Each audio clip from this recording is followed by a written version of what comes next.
Captain John Mercer rubbed his tired eyes as he stared at the large view screen on the bridge of the U.S. Defiant. The deep blackness of space stared back at him, sprinkled with countless stars. After 15 years of space exploration, he thought nothing could surprise him anymore. He was wrong. "Captain, I'm picking up strange energy readings near the edge of our solar system," said Olivia Grant, the ship's chief science officer. Her fingers danced across her console as data streamed in. "I've never seen anything like this before." Mercer walked over to her station and looked down at the readings. "Any idea what it might be?" "No, sir," Olivia said, pushing her blonde hair behind her ear. "It doesn't match any known phenomenon in our database." Sam Martinez, the communications officer, suddenly sat up straight in his chair. "Captain, I'm receiving a transmission. It's not in any language I recognize." The bridge fell silent. After decades of searching the stars, humans had yet to make contact with another intelligent species. Everyone knew this moment would eventually come, but now that it was here, a mixture of excitement and fear filled the room. "Put it through the universal translator," Mercer ordered. "Let's see if we can make any sense of it." Strange sounds filled the bridge, clicks, whistles, and deep rumbling tones that seemed impossible for a human throat to make. The computer worked to find patterns, but after several minutes, it had only translated a few words: approach, authority, and submit. "Well, that doesn't sound very friendly," muttered Eric Powell, the tactical officer. His hand instinctively moved toward the weapons controls. Mercer noticed the gesture. "Easy, Lieutenant. Let's not jump to conclusions." Dr. Ben Howard, the ship's medical officer who happened to be on the bridge, shook his head. "Those words could mean anything without context. For all we know, this could be their standard greeting." "Should we turn back and report to Earth first?" asked Olivia, her voice quiet but firm. Mercer considered this for a moment. The Defiant was an exploration vessel designed to make first contact with alien civilizations, but no one had expected it to happen in their own solar system. "No," he finally said. "Humanity has been looking to the stars for centuries. We didn't come this far to run away at the first sign of company." Martinez broadcast our first contact greeting package on all frequencies. "Yes, sir," Sam replied, sending the carefully crafted message of peace and friendship that scientists and diplomats had spent decades perfecting. The Defiant moved slowly toward the energy signature. As they approached, the ship's sensors detected a massive object emerging from what appeared to be a fold in space itself. "My God," whispered Olivia as the object came into view on the main screen. It was a ship, if such a simple word could describe the enormous structure that now dwarfed the Defiant. The alien vessel was at least 20 times their size, shaped like a massive arrowhead with strange glowing patterns along its dark hull. Smaller ships, each still larger than the Defiant, surrounded it in a protective formation. "I'm guessing that's not the welcoming committee," said Powell, trying to hide his nervousness with humor. The translator suddenly crackled to life, and a booming voice filled the bridge. "Attention, primitive vessel. You have entered space claimed by the Galactic Hegemony. Prepare to be boarded and assessed for integration." "Integration?" Mercer raised an eyebrow. "That doesn't sound optional." A new transmission came through, this time with visuals. The screen showed a tall, slender alien with pale blue skin and multiple eyes arranged in a circle around what might be a head. It wore ornate armor that seemed more ceremonial than functional. "I am Admiral Zyktar of the Hegemony Imperial Fleet. Your species will now submit to Imperial authority or face immediate extinction. You have one standard rotation to prepare your leaders for surrender procedures." The transmission cut off abruptly, leaving the bridge in stunned silence. Then, surprisingly, Lieutenant Powell began to laugh. It started as a chuckle, but quickly grew until tears formed in his eyes. "Lieutenant," Mercer said, confused by the reaction. Powell wiped his eyes. "I'm sorry, Captain, but did that alien just try to intimidate us using the same speech from practically every sci-fi movie ever made?" A smile slowly spread across Mercer's face. "You know what, Powell? You're absolutely right." Mercer sat back in his captain's chair and pressed the ship-wide communication button. "All hands, this is the captain. It seems we've made first contact. And apparently, the universe has a sense of humor." Captain Mercer straightened his uniform and took a deep breath. 24 hours had passed since the alien ultimatum. Now, a small delegation from the Defiant prepared to board the massive hegemony vessel for what the aliens called surrender procedures. "Remember," Mercer said to his team, which included Olivia Grant, Eric Powell, and Dr. Ben Howard, "we're here to talk, not surrender. Earth needs time to prepare, and we're buying that time." They stepped into the airlock, and after a brief hiss of equalizing pressure, the outer door opened to reveal a wide, dimly lit corridor. 2 guards waited for them. The aliens stood nearly 7 feet tall, with blue skin that seemed to shimmer under the strange lighting. They wore armor that looked both ancient and advanced at the same time. "Follow," one guard said through a translation device hanging from its neck. The word sounded flat and mechanical. The human team was led through winding passages into a large chamber. The room was designed to impress, with high ceilings and walls covered in symbols that might have been military achievements. At the center stood Admiral Zyktar, flanked by several other aliens of various shapes and sizes. "You are late," the Admiral said. His multiple eyes blinked in sequence. The surrender ceremony was to begin at the precise arranged time. Mercer shrugged. "Sorry about that. Our watches must run on different times." This casual response clearly confused the Admiral. A smaller alien with green skin stepped forward. "I am Vexenel, Cultural Liaison, and Chief Translator. The Admiral wishes to know if you understand the seriousness of this situation." "We understand perfectly," Mercer replied. "But I think there's been a misunderstanding. We're not here to surrender." The chamber went silent. Admiral Zyktar spoke rapidly in his native language, his voice rising with each word. Vexenal translated. "The Admiral says you have no choice. The hegemony has ruled this galaxy for 10,000 years. All species eventually submit." "How many species?" Olivia Grant asked, her scientific curiosity getting the better of her. "Over 300 intelligent species serve the hegemony," Vexenal answered with obvious pride. "And did all of them submit right away?" Mercer asked. Vexenal hesitated. "There were resistance movements. They were dealt with." Powell smiled.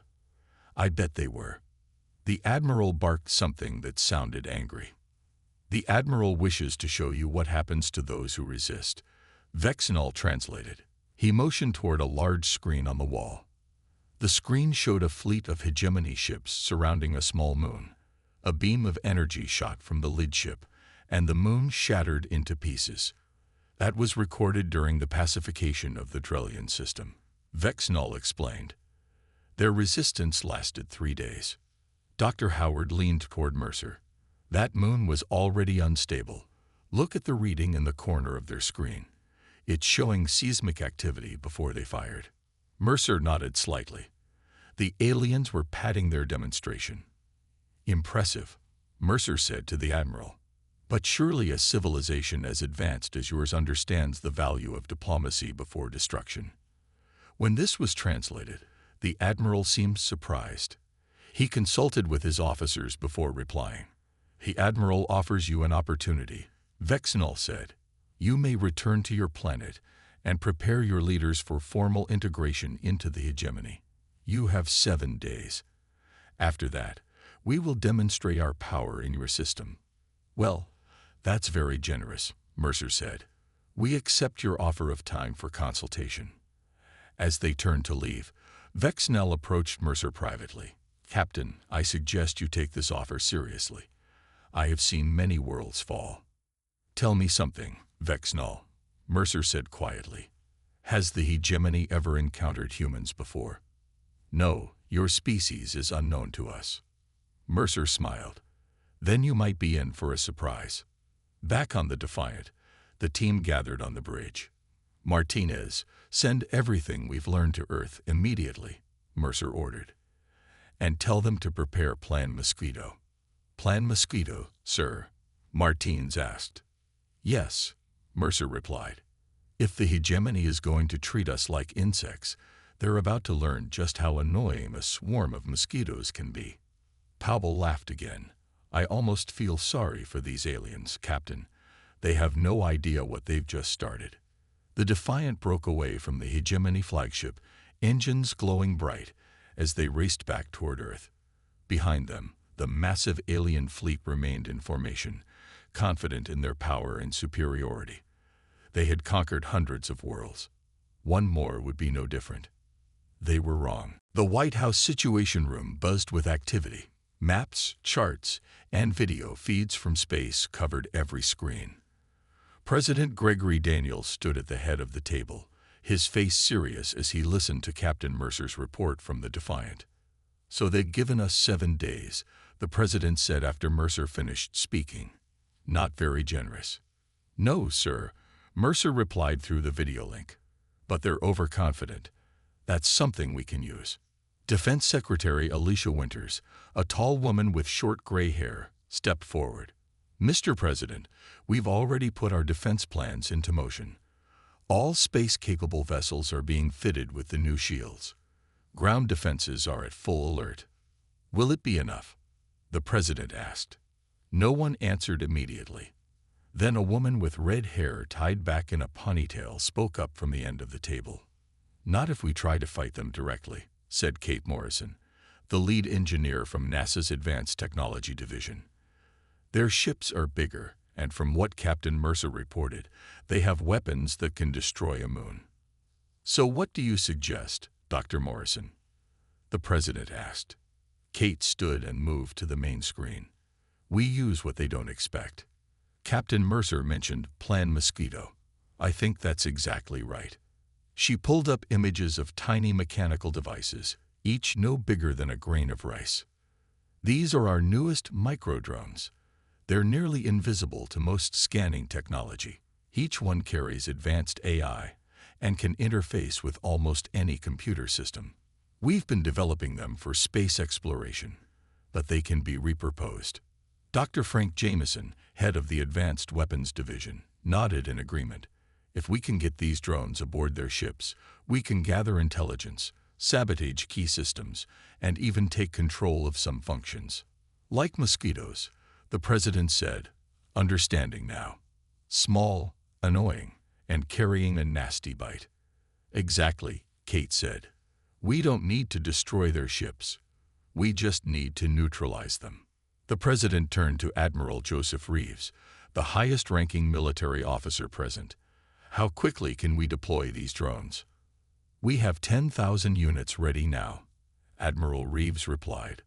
With full production, we can have 1 million in 5 days. Make it happen, the president ordered. And what about our experimental quantum shield technology? Alicia Winters pointed to another screen showing a diagram of energy fields surrounding Earth. The prototypes are being adapted for larger coverage. They won't stop all attacks, but they should absorb enough energy to prevent catastrophic damage. The president nodded, then looked back at Mercer's face on the screen. Captain, your mission is to keep the aliens talking. The longer they focus on diplomatic procedures, the more time we have to prepare. Understood, sir, Mercer replied. These aliens seem to love their ceremonies and protocols. I think we can drag things out. After the meeting ended, Kate Morrison worked late into the night with her team. The micro-drones needed reprogramming for their new mission. Do you really think this will work? Asked her assistant, a young engineer named Ryan Cooper. Kate watched as the tiny machines swarmed inside their containment field, moving like a school of fish in perfect coordination. Humans have always been good at improvising, she said. Throughout history, we've faced enemies with better weapons and larger armies. But we adapt. We find weaknesses. We survive. She pointed to one of the drones as it slipped through a test barrier that should have blocked it. The hegemony expects us to either surrender or fight directly. They don't expect this. They don't understand that humans have been preparing for alien invasions for centuries through our stories and movies. Ryan laughed. So all those science fiction writers were actually helping us prepare for this moment. In a way, yes, Kate replied. While these aliens were conquering the galaxy, we were imagining 1,000 different ways they might come, and 1,000 different ways to beat them. She closed the containment field and secured it for transport.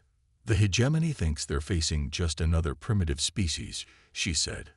But we're the species that looked at the stars, and instead of worshipping them, we made plans to visit them. We're the species that turns our fears into stories, then studies those stories for solutions. Ryan nodded, understanding now. They have no idea what's coming, do they? No, Kate said with a smile. They really don't. The 7 days passed too quickly. Captain Mercer stood on the bridge of the Defiant, watching as hundreds of hegemony warships appeared through what looked like tears in the fabric of space. Each ship was massive, with the smallest still dwarfing the largest human vessel. They certainly know how to make an entrance, Mercer said, keeping his voice calm for his crew's sake. Lieutenant Commander Danielle Russell, the ship's chief engineer, studied the readings on her console. Captain, I'm detecting unusual energy patterns in their propulsion systems. It's like they're using controlled miniature black holes for power. Can we use that information? Mercer asked. Russell nodded, her dark eyes bright with excitement despite the danger. Every power source has a weakness. If we can analyze the frequency patterns, we might find a way to disrupt them. The main screen flickered, and Admiral Zyktar's face appeared. Behind him stood other alien officers, all watching the humans with what looked like amusement. Your time has expired, the Admiral said through the translator. What is your answer? Will Earth submit to the hegemony? Mercer glanced at his communications officer. Sam Martinez nodded slightly, indicating that their transmissions to Earth were being scrambled to prevent the aliens from listening in. Admiral, Mercer said, my leaders request a demonstration of your power before they make their final decision. They are skeptical of our reports. This wasn't entirely a lie. The plan required the aliens to show their hand first. Zyktar's multiple eyes blinked in sequence. Primitive species always require proof. Very well. We will provide a demonstration that your leaders can witness. The screen changed to show an image of Earth's moon. A group of hegemony warships moved into position around it. We will remove a small portion of your moon as a sample of our capabilities, the Admiral explained. This should convince your leaders without causing harm to your planet's tides. Mercer tried to look impressed and frightened at the same time. That would certainly be convincing, Admiral. The aliens didn't notice that every second of this interaction was being analyzed by human scientists back on Earth. Every energy reading, every communication signal, every movement of their ships was recorded and studied. The lead hegemony ship fired a bright beam of energy at the moon. A small explosion occurred, and dust and rock flew into space. When the view cleared, a crater about 5 miles wide had been carved into the lunar surface. As you can see, the Admiral said, returning to the screen, resistance would be pointless. Mercer nodded solemnly. Very impressive, Admiral. I must report this to my leaders immediately. After the transmission ended, Powell laughed softly. Did you see that? Their weapons aren't nearly as powerful as they claimed. That moon they supposedly destroyed in the recording must have been tiny or already breaking apart. Or the recording was fake, Olivia Grant suggested, a propaganda tool they used to scare species into surrendering. Russell was busy analyzing the data. The energy beam they used created a specific resonance pattern in the moon's crust. It's actually fairly inefficient. Our quantum torpedoes could do similar damage with a fraction of the power. Don't tell them that, Mercer said with a smile. Let them think we're terrified. Back on Earth, Kate Morrison was monitoring the Mosquito drones that had been secretly deployed toward the alien fleet during the demonstration. The tiny machines were now infiltrating the hegemony ships through microscopic openings in their hulls. We're in, she reported to President Daniels. The drones are accessing their computer systems now. On her screen, streams of alien data began to pour in.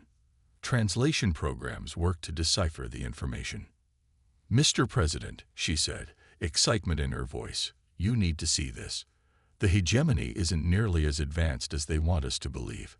Their technology has barely improved in the last 1,000 years. They've simply been intimidating less advanced species into submission." President Daniels smiled for the first time in days. "So they're bullies who've never had to fight a real war." "Exactly," Kate replied. "And there's more. Many of their subject species appear to be ready for rebellion. They just needed someone to show them it was possible." "Well then," the president said, "I think it's time we showed them." Admiral Zyktar paced the bridge of his flagship, his patience wearing thin. 3 days had passed since their demonstration, and still the humans delayed with talks of consulting all nations and reaching global consensus. "These creatures are testing my patience," he growled to his second-in-command. "Perhaps we should give them another demonstration, closer to their home." Vexenol, who had been studying human communications, approached cautiously. "Admiral, there is something unusual about these humans." "What do you mean?" Zyktar demanded. "They have thousands of stories about alien invasions. For centuries, they have imagined beings from other worlds coming to their planet. And in many of these stories, they defeat these invaders." The Admiral laughed, a harsh sound like grinding metal. "Fiction. Childish fantasies." "Perhaps," Vexenol agreed. "But it means they have been thinking about this moment for generations. No other species we encountered had prepared this way." Before the Admiral could respond, alarms blared across the bridge. "Admiral," a sensor officer called out, "we detect small vessels approaching from Earth." The main screen showed a formation of ships, each about a quarter the size of the smallest hegemony vessel. They moved with surprising speed and agility. "Finally," Zyktar said, "they send their pathetic fleet to fight. This will be over quickly." On the lead human ship, the U.S. Intrepid, Commander Alan Peterson watched the alien armada grow larger on his view screen. His small fleet of 50 vessels seemed tiny against the hundreds of hegemony warships. "All ships, maintain formation," he ordered calmly. "Remember your training. Size isn't everything." The humans had spent the last week studying the data from the mosquito drones. They knew the hegemony's weapons were powerful but slow to aim. Their ships were massive but turned like ocean tankers. And most importantly, their tactics were thousands of years old and never challenged. "They're charging weapons," his tactical officer reported. "Deploy countermeasures," Peterson ordered. Hundreds of small objects launched from the human ships, spreading out in a cloud around them. When the hegemony fired their energy weapons, the countermeasures absorbed or deflected most of the blasts.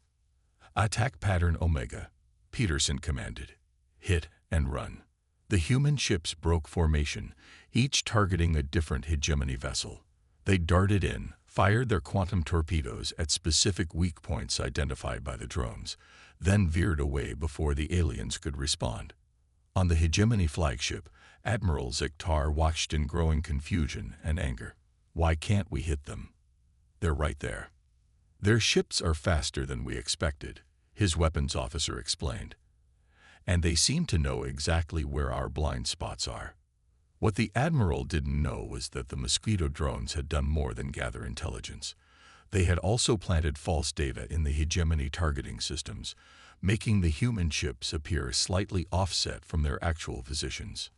Meanwhile, Captain Mercer had taken the Defiant to a different part of the solar system. While the main battle distracted the hegemony, his ship approached a massive alien vessel that seemed to be hanging back from the fighting. "That's their command and control ship," Olivia Grant said, looking at her readings. "It coordinates all their communications." "Perfect," Mercer replied. "Lieutenant Russell, are you ready?" Danielle Russell nodded from her engineering station. "The virus is ready to upload, Captain. Once it gets into their system, it will spread to every ship in their fleet through their own communication network." This was the real plan. While Peterson's fleet kept the aliens busy, the Defiant would upload a computer virus designed by Earth's best programmers. It wouldn't destroy the alien ships but would lock out their weapons and propulsion systems for several hours. "We're in range," Martinez announced from communications, ready to transmit. "Do it," Mercer ordered. Back on the Hegemony flagship, Vexnall watched as the Admiral shouted orders that his crew struggled to follow. The smaller human ships were running circles around them, targeting specific systems with surgical precision. "How are they doing this?" the Admiral demanded. "They are primitives." Vexnall thought about the thousands of invasion stories humans had created over the centuries. "Perhaps, Admiral," he said quietly, "they are not as primitive as we thought." Chaos erupted across the Hegemony fleet. Ship after ship reported system failures. Weapons powered down. Engines stuttered and failed. Communication systems filled with static and nonsense. "What is happening?"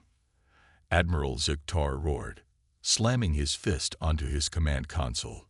His officers worked frantically, but their screens flashed with strange symbols and images. On some screens, cartoon humans danced and waved. On others, simple messages appeared in the Hegemony language. "Resistance is possible, and freedom is coming.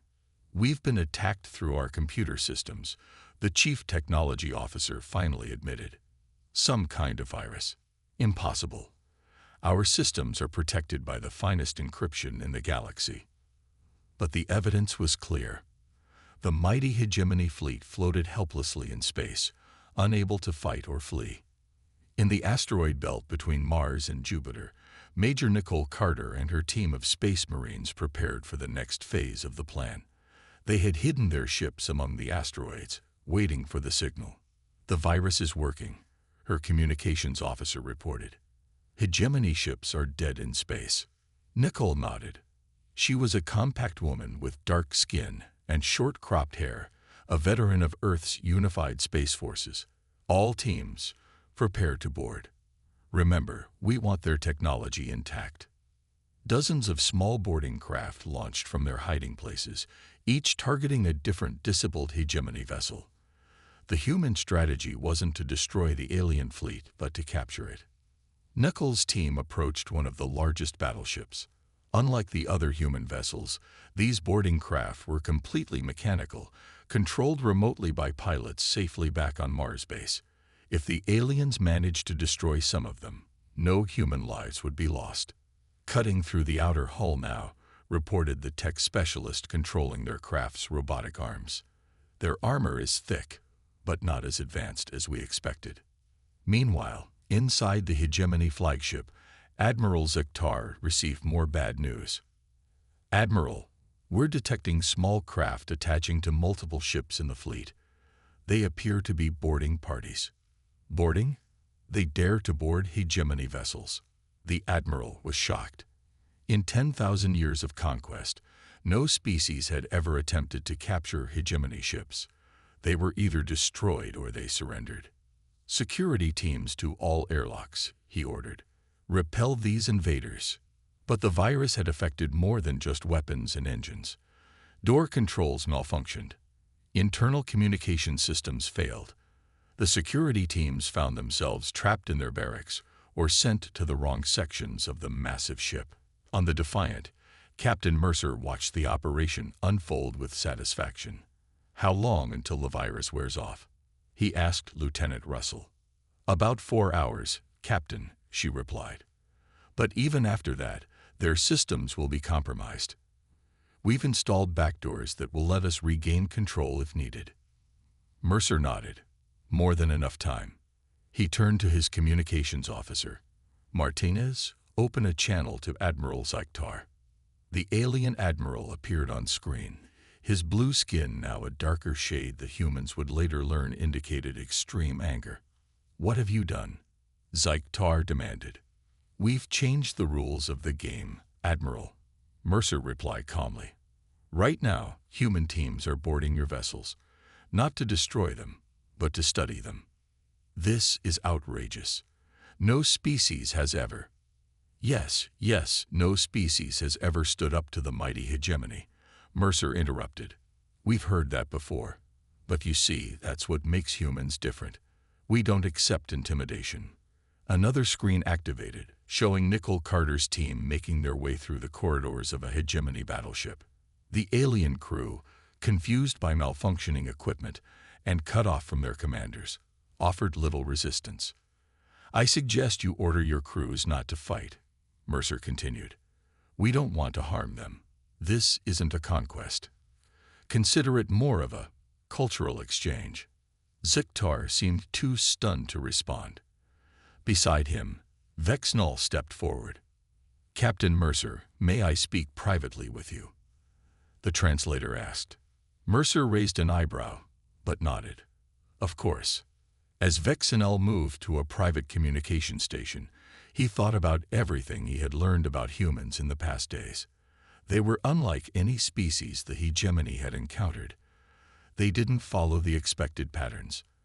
And most surprisingly, they didn't seem interested in destruction or domination. Perhaps, Vexnall thought, there was something to learn from these strange creatures after all. 2 weeks after the battle, representatives from Earth and the hegemony met on Ceres, the largest object in the asteroid belt. Humans had built a small station there years ago for mining operations.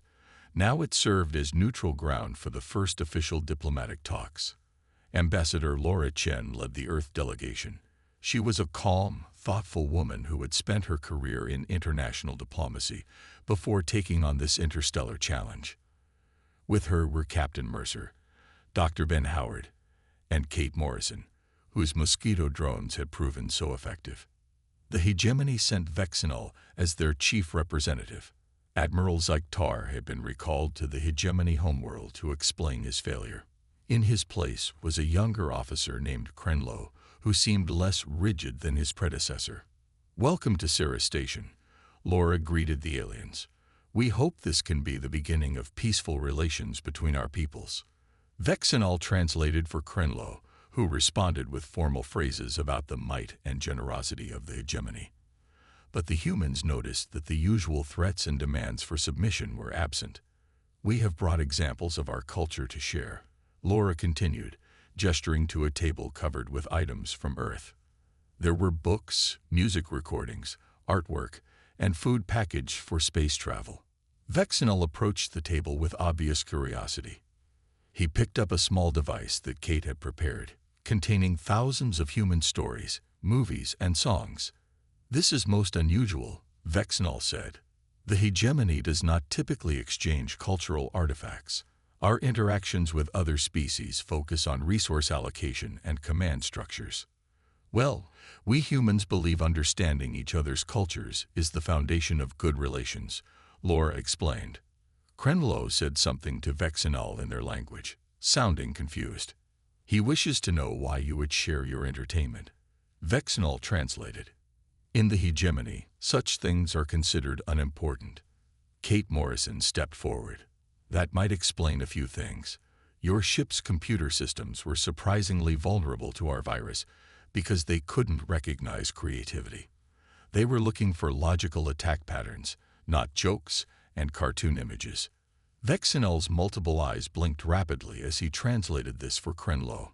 The alien officer looked troubled. "You see," Kate continued, "humans value creativity as much as logic. We believe they work best together." Throughout the meeting, the humans noticed that Vexnall often asked questions on his own, without translating for Krenlo first. He seemed particularly interested in human fiction. "These stories you create," he asked at one point, "they are not true events, yet you spend much time and resources creating them. Why?" Dr. Howard smiled. "Stories help us explore possibilities. They let us experience things we haven't encountered yet and prepare for them emotionally and intellectually." Like alien contact, Vexnall said, understanding dawning in his eyes. "Exactly," Howard replied. "Humans have been telling stories about meeting aliens for hundreds of years. We've imagined peaceful exchanges and devastating wars. We've thought about it from every angle." After the official meeting ended, Vexnall requested to speak with Captain Mercer privately. "Captain, I must tell you something important," the alien said once they were alone. "The hegemony is not as unified as we pretend. Many subject species have grown restless over the centuries. Your resistance has sparked something." "What do you mean?" Mercer asked. "Word is spreading through the Empire. The message your virus planted in our systems, 'resistance is possible,' has become a whispered phrase among the servant classes. 3 outer systems have already reported uprisings." Mercer absorbed this information carefully. "That wasn't our intention. We only wanted to protect Earth." "Perhaps," Vexnall said. "But you may have started something much bigger." He hesitated, then added, "I have read some of your stories about oppressive empires falling. Do humans really believe that freedom is a universal right?" "Many of us do," Mercer replied honestly. Vexnall seemed to make a decision. "There are those within the hegemony who share this belief. We have been waiting for a sign that change is possible. Your people may have provided that sign." As Mercer left the meeting, he realized the encounter with Earth might have changed the hegemony far more than anyone had expected. Humans hadn't just protected their planet. They had introduced a dangerous idea to an empire that had never faced it before. The idea of freedom. 6 months after the first contact between Earth and the galactic hegemony, the solar system bustled with activity. Ships from dozens of alien worlds moved through space around Earth. Some were former hegemony vessels, now flying the flags of newly independent worlds. Others belonged to species that had been watching the hegemony for centuries, too afraid to act until humans showed it was possible. Captain John Mercer stood at the large window of the newly constructed space station Unity. Beside him was Olivia Grant, now promoted to commander for her work during the crisis. "I never expected to see something like this in my lifetime," Mercer said, watching as ships of different designs and origins docked at the station. "None of us did," Olivia replied. "We went from wondering if we were alone in the universe to becoming the center of a galactic revolution in half a year." On the main deck of the station, representatives from 27 formerly subjugated worlds had gathered for the first meeting of the Galactic Council. Unlike the hegemony, which ruled through fear and force, this new alliance would be based on mutual respect and cooperation. Ambassador Laura Chen opened the meeting with a simple message. "We come together not as rulers and subjects, but as equals with much to learn from each other." Vexnall, who had formally broken from the hegemony to represent his people, translated her words into several alien languages. In the months since the first battle, he had become a key figure in the spreading rebellion. His knowledge of both hegemony protocols and human culture made him uniquely valuable. "The old empire is crumbling," he announced to the assembly. "Already, more than a third of hegemony worlds have declared independence. The central government cannot contain the spread of new ideas." These new ideas were mostly concepts humans took for granted: freedom of thought, self-determination, creativity, and cooperation between equals. To many species that had lived under hegemony rule for thousands